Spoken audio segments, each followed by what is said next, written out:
everyone, it's Anita here, and boy oh boy, I'm assuming everybody has seen the activist, I don't even know what to call it, but the activist's letter to the judge to be like an interested party to it. Anyway, one of the things I just want to clarify about my stance on this whole subject, what I have been trying to convey is that I don't worry about anything that the Lively Party does. This further proves to me how screwed they are, to the fact that they cannot find anybody to back up what she said, and probably I would say I'm quite certain that people actually will say exactly the opposite, and maybe people will come even forward from behind the scenes. And also, one of the things that I think I am curious about is what Sony is gonna do. And I think Sony in this case, like, they will kind of have to choose a side, but I don't think they would choose, like, they would legally lie about certain things. But I guess that's gonna be something that we're gonna need to find out. This Angie Giannetti, like, somebody I saw found a big connection to her and Ryan Reynolds. Anyway, that's a topic for another day. I read all your comments from the past video. Wow, I was so overwhelmed. Thank you, and thank you for all your feedback. I listened, I'm learning, I'm writing scripts. I have extreme anxiety because I hate making mistakes, and once I publish something, not everybody's gonna read a comment or anything, so it's just a bit hard for me. Anyway, I'm gonna cut the story short, and I'm gonna dive into today's topic. What is today's topic? Today I will be talking about the exhibit that was leaked through LA Times. In the past video, I discussed how there was a proof of extortion, and in this video, I want to highlight why that leak is also important from legal standpoint. If you've already watched the previous video, you've already seen that I sent an email on April 10th to Friedman and all the lawyers in there, and in my email, I believe, yes, this was the email that I had sent. You can see it here. I sent it on April 10th. I found their emails, and of course I was like I was cheering them on. And here is the email. I want to go through this. It's not that it was leaked, that it was like salacious or anything. For me, the metadata behind the CRD complaint, this file was very important. Without further ado, I'm just gonna dive in. So, the story behind how I found this photo, the screenshots.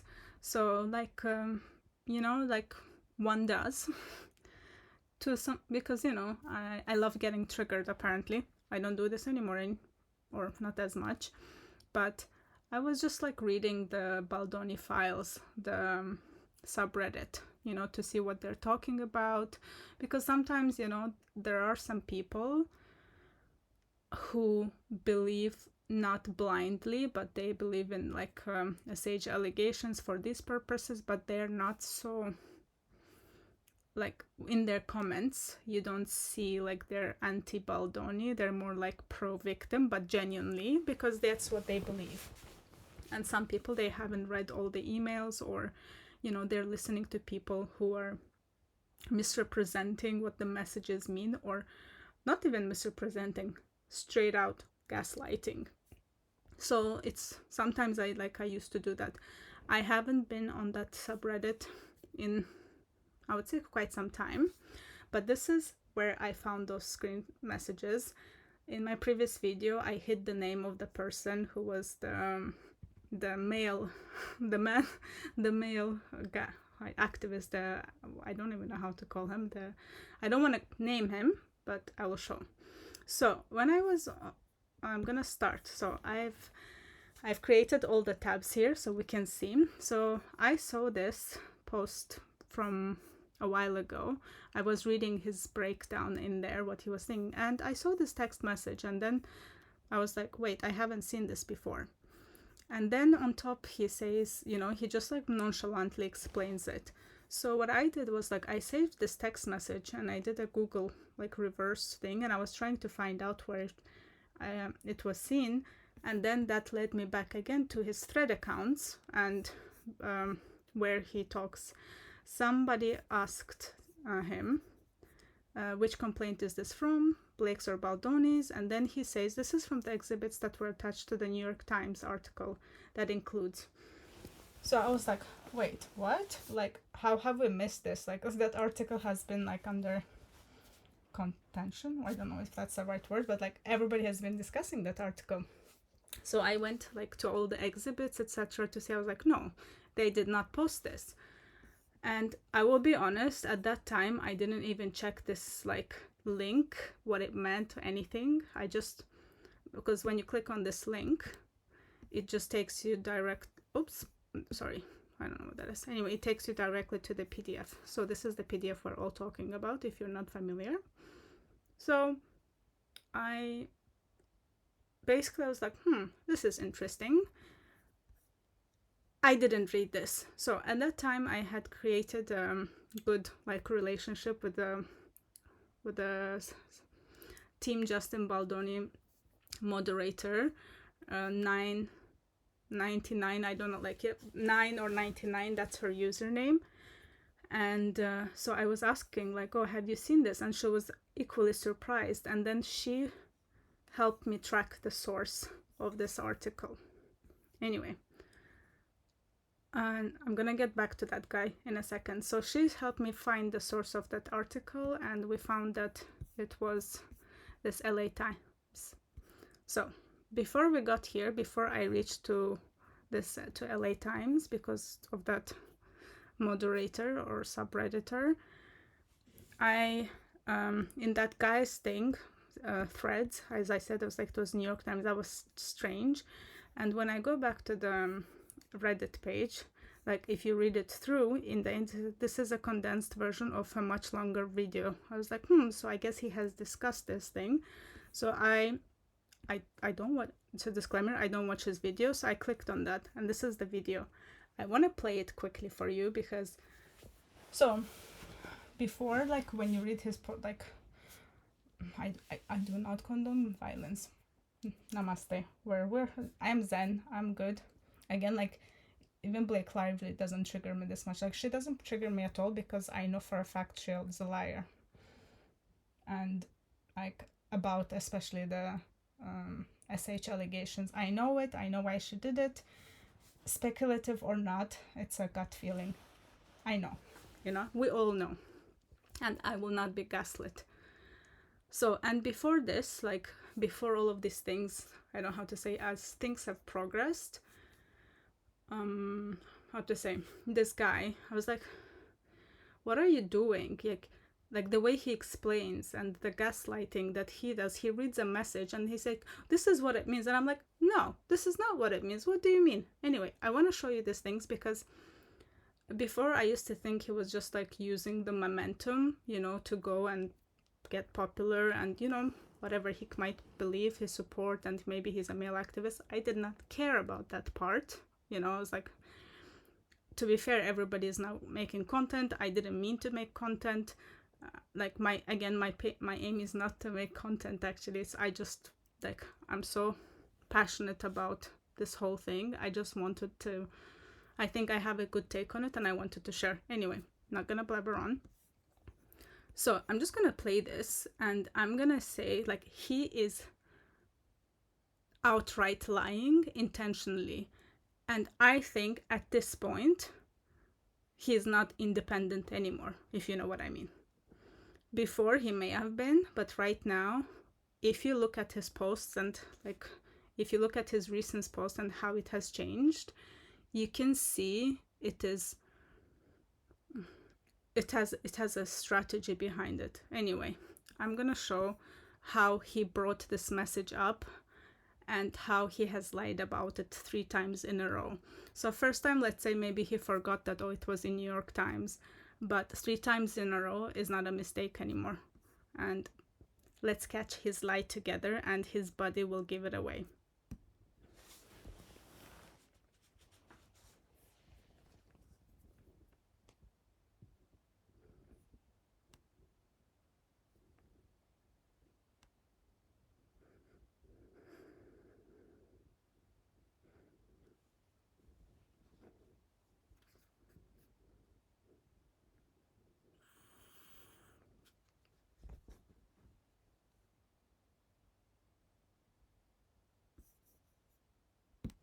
Did we catch that?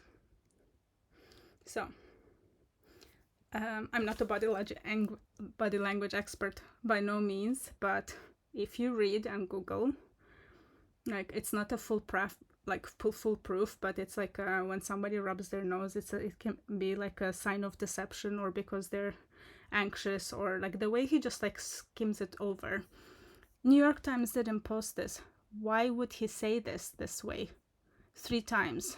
Once in his Reddit, then New York Times. So suspicious. And anyway, this is when we sent a Gmail thing, right? Not Gmail, the email to the Friedman parties. So this was the catapult. I found out about this part much later. Anyway, when I was doing like reverse image searches, there were 2 websites that this text messages popped up. One of them was December 23rd. Just Jared, you can see here.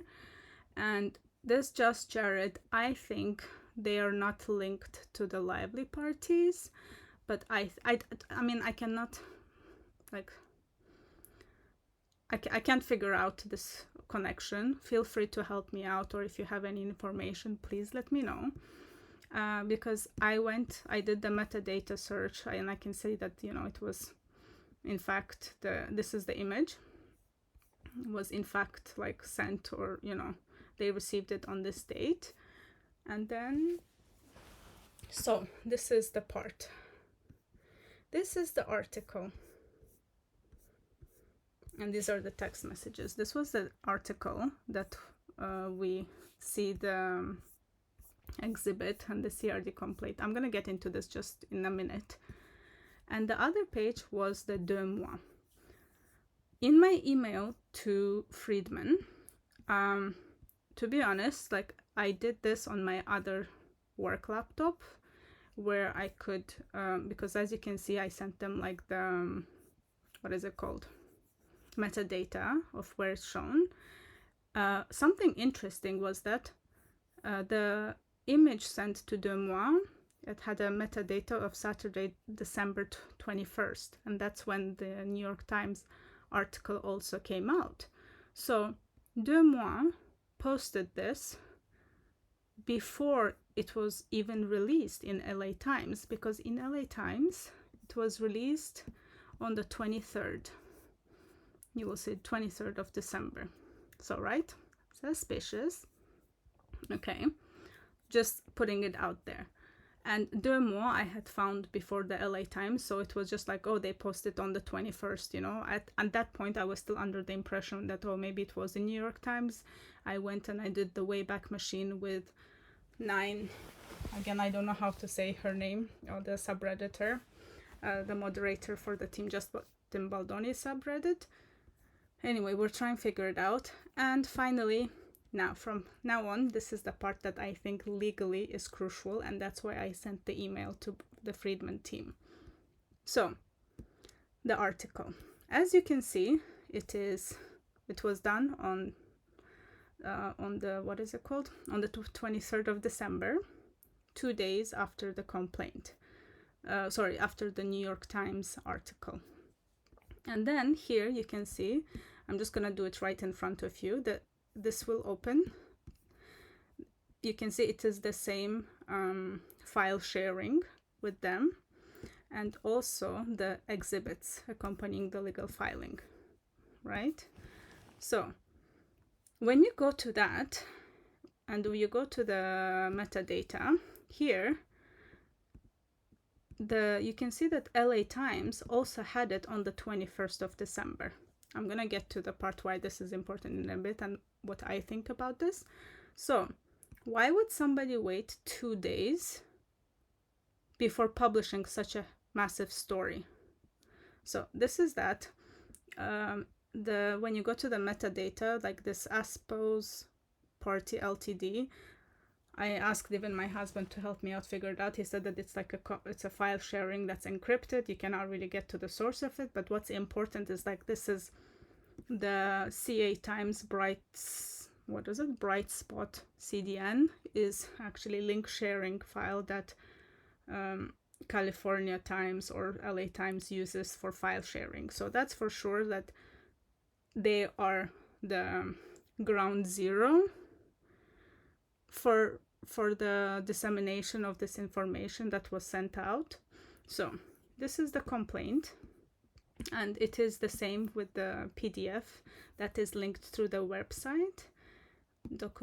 Here you can see it is, and very interesting, by the way, this is created early in the morning, 3:27, right? So I'm thinking like, wait, it makes no sense. Why wouldn't they post about it? And then when I'm just gonna go back. When I went back to the post, I was like, wait, let me read about it. And one of the links, I was like, let me see if they've linked anything else. I saw that they had another link here, which to an article that was actually posted after the New York Times. So this is updated. I don't know what the updated version was, but basically this is what I saw. So the following question I had with the moderator from subreddit was like, wait, why would she, why wouldn't you post this as such a big journalist, or like as such a big story? If you're a journalist, if you have information, and the metadata shows that they had this information and they didn't post until the New York Times was posted. So that took me down the rabbit hole of something else. And coincidentally, around the same time when my PDF was getting kind of Omar people, I had already been on Omar's live for 2 times, I think, at that point, or maybe once, can't recall, sorry. Like, people were asking for my PDF, and I was like, oh crap, like, people actually want to read it. So I went back and I wanted to like rewrite and make sure that every single thing that I wrote was correct and I wasn't spreading misinformation, because before it was just a theory I threw out there. And the more eyes there were, I was like, I just felt this immense responsibility, which followed by a lot of anxiety, which I still do, because I was like, oh my God, so many people are reading and actually listening to what I say. I just want to make sure, what I say is correct. And here in this journey about this leaked article or text messages that were not part of the CRD, and I know that 100%, because the CRD, like if you go to Jed Wallace's defamation, he attaches all the exhibits. New York Times, in their motion to dismiss, they also attach all of their like the full complaint with the CRD. It is nowhere there. And one of the things on this journey, basically the message where this message, where it says, it's why, when Justin Baldoni said, it's why I wanted to hire a person to help me document everything, but I can't live in that fear, not willing to, but I need you guys very much to have a real plan so I can feel at ease. So like when you read this message, you're like, for me, I was like, yes, they've been documenting everything. And then followed by Jamie, he says, I can't say it, sorry. Email to his lawyer, like kind of letting them know about the PG. I think I was like, yay, it's like they've been documenting ways earlier. So anyway, that's why I'm like pretty chill. Like the way Friedman has been so cocky, like it's unbelievable and it's very cool, whatnot. I don't really know how legally things work, but if you actually read the substance of what the other parties do, they're gaslighting, or they're trying to gaslight the judge too. Like, I'm working on another series about how, like, they're contradicting themselves in the filings of whatnot, but that's like further down the line. I have a lot more to cover. So anyway, another thing, like, I was thinking, like, okay, so this, when I was, the reason I also wrote this, I was like, what if Friedman, like, leaked this? Because this obviously signals the public that, hey, I have been documenting. But actually, when you read further down where it says, you know, just one second, like, again, she doesn't like put in the message where she says, like, I'm going to confidentially send you something, he's texting me. Again, it's very selective. The part where what is it called, just to get a hush is putting us through hell, same, like, their messages, you can see that, like, they're still out of context. I'm gonna have a third part where I go through the substance of the messages here. It's just like, I think this is just 3 different parts. Anyway, I was like, this is lively camp for sure, they put it out there. Now,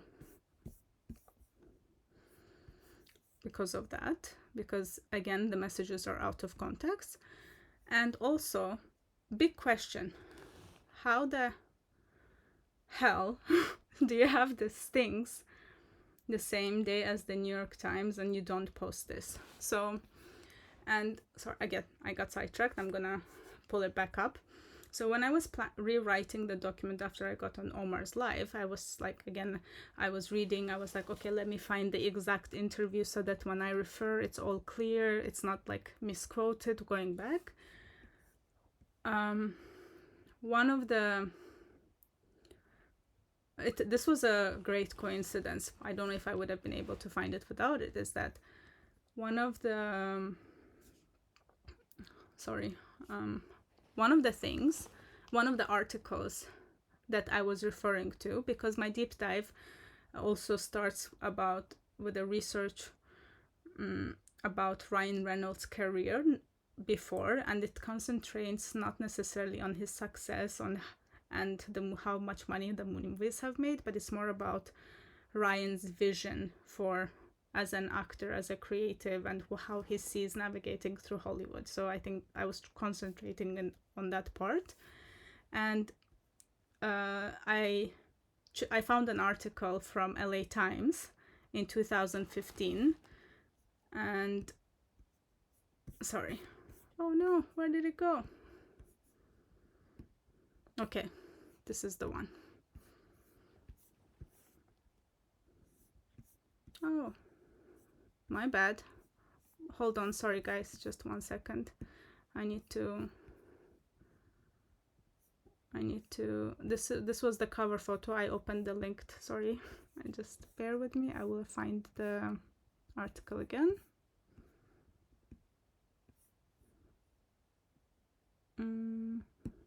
I think it was, when was this? February. Yeah, I think it was in February. Yes, there we go, I found it.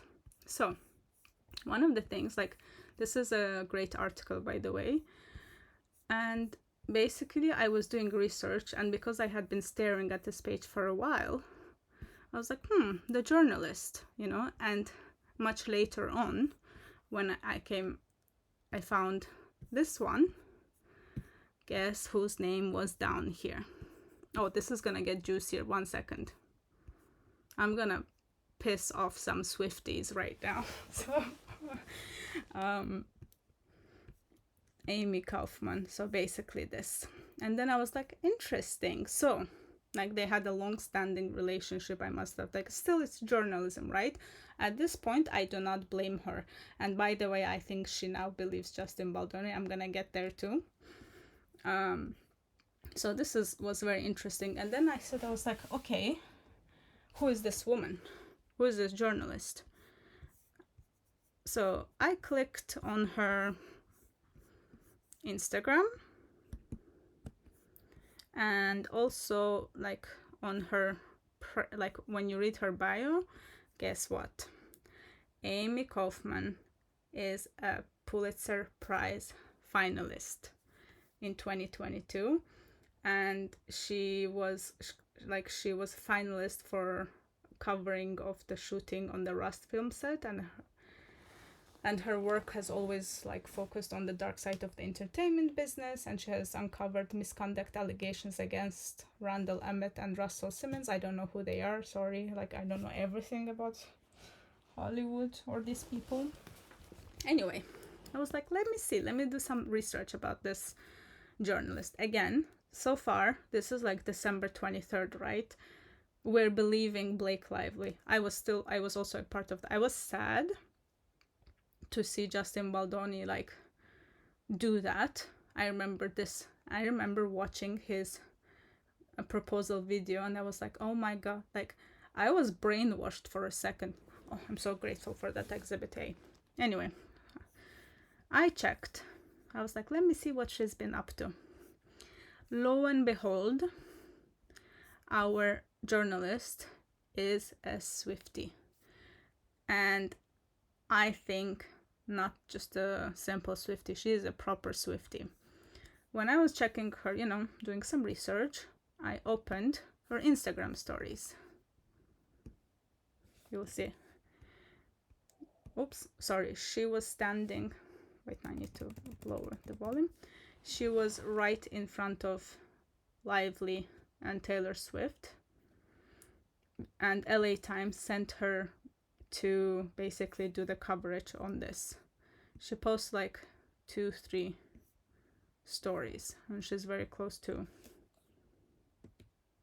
the, I don't know, what is it called where they sit up there? What you get, you know what I mean.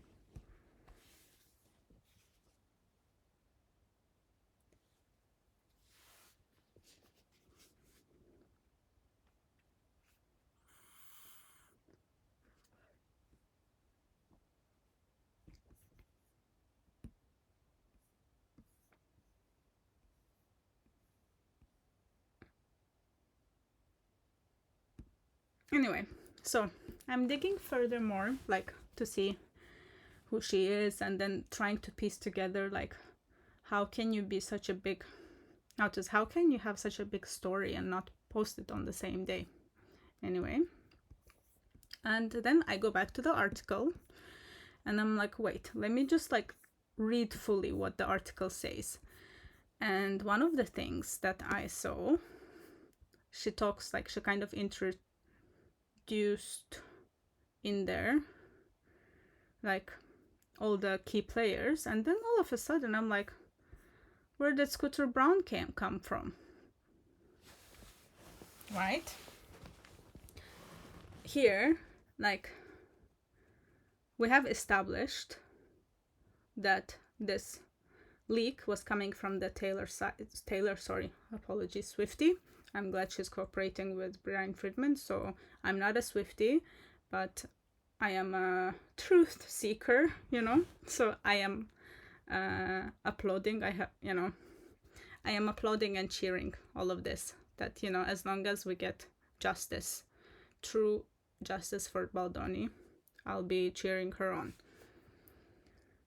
Anyways, I was like, Scooter Braun, where did that come from? The audacity of the Lively team saying that, oh, they're pulling her in, Taylor is, well, she did see Taylor as her dragon. And when you go to the messages, like Melissa, how to say, Melissa, Justin Baldoni, and Jennifer Abel, they knew that Lively keeps on talking about Taylor, through all the PR interviews and everything. This is back during the promo time. Like Taylor just comes up. She's never there herself. And apparently she's seen the movie like weeks after it was released. like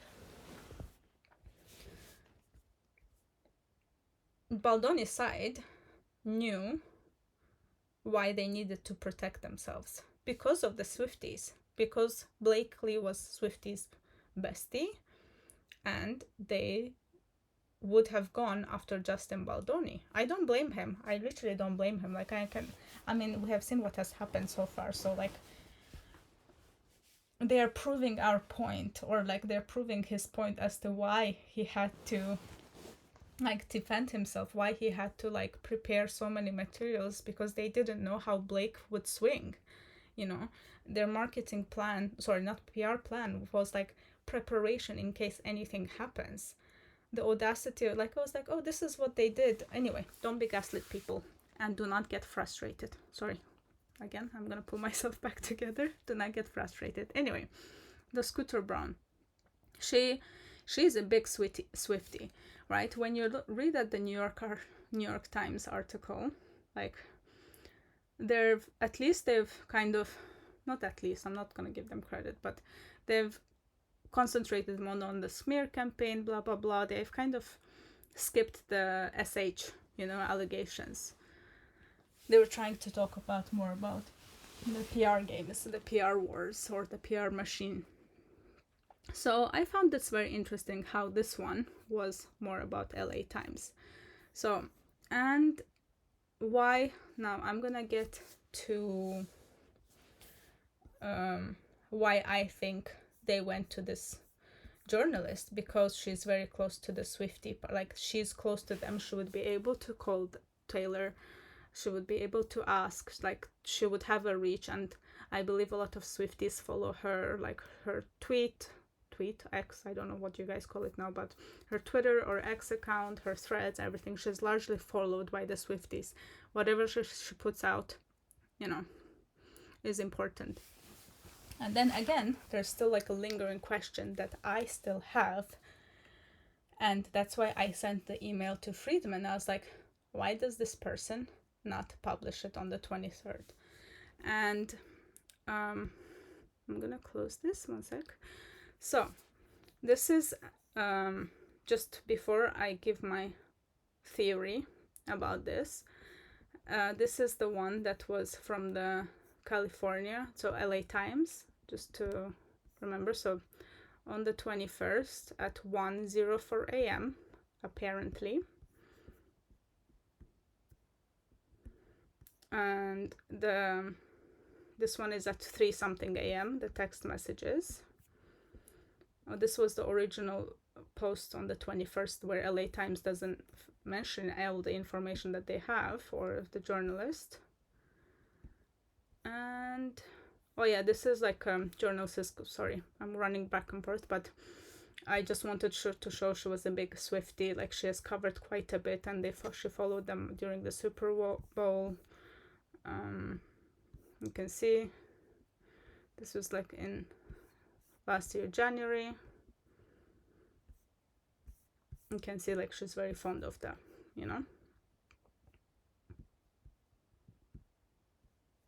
This was the link that I found, because again, I think they went to her because he already had a good rapport with her probably, and then plus the Taylor thing, I'm sure she was very happy, and probably she felt like, oh, they're doing me such a big favor, oh my god, I can't believe. And then that paralleled her being a Pulitzer finalist, I can imagine like if New York Times didn't write this article, she would be the second best thing to kind of get ahead of the extortion lawsuit that Baldoni had in his hands, and still achieve the same thing, that get the story out there.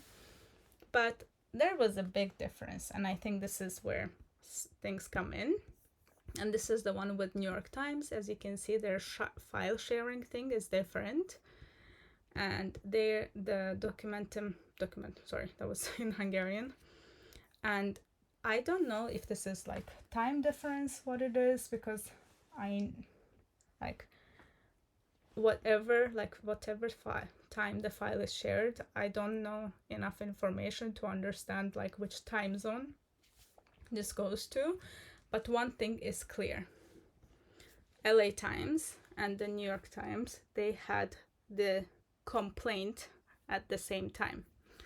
Now, I wonder if New York Times also saw the exhibit, but they chose not to put it because they demanded, like, they probably have a higher, how to say, reporters, like they have a legal system, lawyers that, they vet all of these things.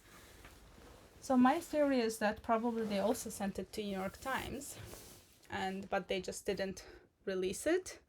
Or another thing, LA Times, if you look at the metadata on the complaint itself, it's 1 a.m. and the other one is like 3 a.m.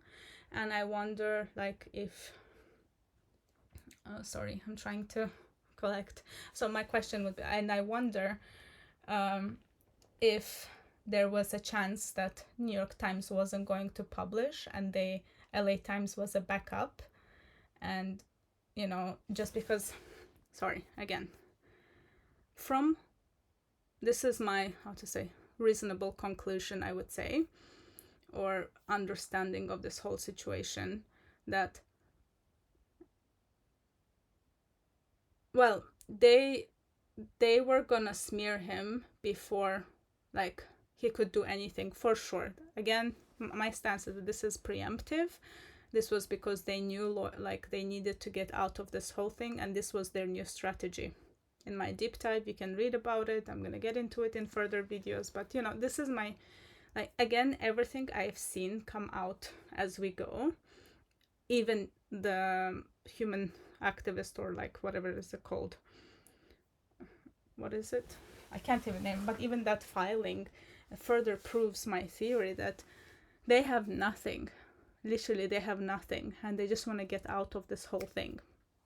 The audacity. Anyway, going back to the point, what I was trying to make. So my theory is that, my theory even before was that, they needed to do the Celebrate thing, and they never talked about the subpoena. Where is the subpoena? Like, we all had, it was like, what is the subpoena? We were all guessing. Nobody could find out. They needed that for New York Times. And once they got that, right, the CRD was not filed until one day before, like, the article was released, right? So they had to do it immediately. They had to have a plan. So I think they got the messages from the Van Zandt lawsuit, the Van Sham lawsuit. Sorry, I needed to correct myself there. I think they got that, and then they created a strategy. There was a high chance Meghan wasn't gonna do it, because yes, she said stuff. I think she didn't concentrate too much on the SH allegations, and I think they took the part of smear campaign. They're trying to she raised concerns, and then, but this is what happened, if you read like the whole gist of the article. And whereas with LA Times, based on the article, I need to go back to, with the LA Times, like, it is way more, it is still like, it talks about, how does it called? First of all, it praises our beauty queen. Then it gives introduction about all the characters, as you will see. And then it talks about it is way more laid back. I don't know how to say the tone of it. It feels like a reporting from this exhibit, actually, not even about the complaint. Another thing very interesting was that, so they shared the CRD complaint both with LA Times and New York Times, and I think because New York Times reached out for a comment from Wayfair sides, and I think most probably, like, there was a chance Meghan too wouldn't have reported based on what Baldoni's side would respond, and I think LA Times was their backup, and they still needed, if Meghan Tuohy's power wouldn't be powerful, the reach wouldn't be powerful, I think they were gonna bring in the dragons, and not just like, it would be an article in LA Times, but it wouldn't have such a force, and that's why they chose the Amy girl, because she was a Swiftie, and I think actually if you go to her feed and stuff, you can see her Swift tweets, etc. Anyway, I think that was the plan. And here, in the text messages, you can see here the Wayfair press package. So this was like, probably this was also released in New York Times, but they didn't do it because it was a bit too much for them to do. I mean, I still don't like them. I'm just trying to compare, like, there's like a reporting thing. Okay, and now to the last part. Why this could be important, because this is also showing premeditation, and I don't know, like, if it was the New York Times, this shows that, they shared this, this would show that they were planning to go to, to the public without even, like, proving themselves, with the CRD, and they can show that, this was her plan, and then they can show that how she never actually wanted to prove what she said is right, in the light that, what Baldoni and Wayfair team had in their hands. And the reason why I'm saying this is that I think, there are no strangers to scandals, right? And they know they have nothing. They know they're lying. Their lawyers might be smart. I'm not a legal thing, but I'm legal expert, and I don't really understand law in that depth. What I know is that I have common sense, and I am looking at things objectively in a way that I'm not putting my feelings into what I'm reading. When I read the message, that I was like, oh, that's probably wouldn't sound good for the Baldoni side, but the context is important, obviously, I think if some of the things they've said may be harsh or whatnot, I think they should own up to it and be like, oh, this doesn't sound good for them, not gonna lie. So I'm that kind of person, and there are quite a few messages I think it doesn't sound good for them, but that's not what it means. Oh my god, I'm getting sidetracked again. Anyway, the reason why I think this is important is that Blake Lively chose Meghan Tuohy because, obviously, of the Harvey Weinstein. And I think she had the reason, like, she knew Justin Baldoni was gonna sue, because they had so much things against them basically right now, and they wanted to get ahead of it. And they still wanted the movie rights, by the way. They didn't, like, I am 100% sure, it's like, that's another thing again. See, the problem with this thing is, like, it's so hard just to keep on one topic, because you talk about it and then a million ideas and thoughts come to play. Anyway, so one of the things I think they were hoping is, like, I think they thought by going to Meghan Tuohy it would have the same effect, and somebody would come out and be like, oh yes, I experienced that too. And the funny thing is that people started coming out and telling their experiences with Blake Lively. So they, with everything that they've done, they've shot themselves in the feet every step of the way. Their PR thing right now is gonna come and bite them in their asses so badly, so badly, because there's just by bringing this whole, like, reporting thing and demanding articles, from the James Vitushko or everything, they're bringing in a possibility for Friedman to go do the same and show that they're the ones who are trying to smear us, you know. Legally, I don't know how that works, but I'm just like, nothing they do pisses me off. Like, don't get triggered. Friedman has it all. I think probably right now, Friedman's hardest hurdles, I would say, would be like, how to say, just like the motion to dismiss and everything, because he is going up against like really strong lawyers, right? So let's not dismiss that, because sometimes from what I have seen, it's not what you say, but it's how you say it. I don't have doubt about that Friedman has so much evidence. This is probably the easiest case for him to prove that she is wrong based on the facts of the details, right? Now, whatever the, you know, right before trial or depositions and everything, I'm very confident. But one of the things, again, as a concerned non-citizen of USA, but concerned citizen of the world, one of the things is like, they have the money, they have the power. You know, they have the power enough to get somebody who's not even, you know, who was not even on set, who's coming and say like, oh yes, this is a protecting that. I was like, stop gaslighting us. Like, we see through it, you know, like, guys, do not react. Just laugh it off. This is my new thing. When I ever see things, I'm just laughing, because I'm just seeing that, like, all I can see is that them, like, what is it called? When you're drawing at straws or something, whatever it's called there. Like,